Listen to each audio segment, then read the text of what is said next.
پھر بعد اولیاء کرام کے بارے میں آتا ہے کہ وہ جب اپنے مریدوں کے سامنے بیٹھتے تھے تو وہ اکثر مراقبے میں چلے جاتے تھے اور بعد اپنے خاص مریدوں کے بارے میں بعد بشارتیں سنایا کرتے تھے. مثلا حضرت نظام الدین اولیاء کے بارے میں نے پڑھا ہے, یا حضرت زکریا ملتانی کے بارے میں پڑھا ہے. انبیاء کے متعلق بھی پڑھا کبھی؟ نہیں, انبیاء کے بارے میں نہیں. اور اولیاء جو تھے وہی بات ہے کہ پیران نہیں قرآن مریدان نہیں قرآن,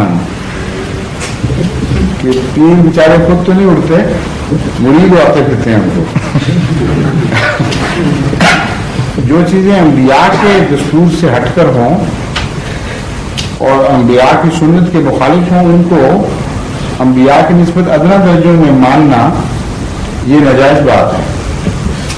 ہم نہیں تسلیم کرتے ایسی باتیں.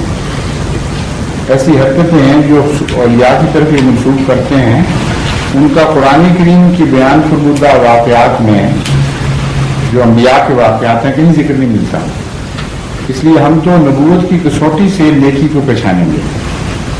اگر نبوت کی کسوٹی کے خلاف اترے گی کوئی نیکی تو ہمارے لیے اس کی کوئی حقیقت نہیں. فرضی کس سے ہیں؟ آج کیوں نہیں وہ بناتے پیر ایسے دکھاتے لا کے؟ سب ماضی کے قصے ہیں کہ ہر چیز کہانی بن گئی ہے, ہر چیز پرانے زمانے میں پیچھے رہ گئی ہے.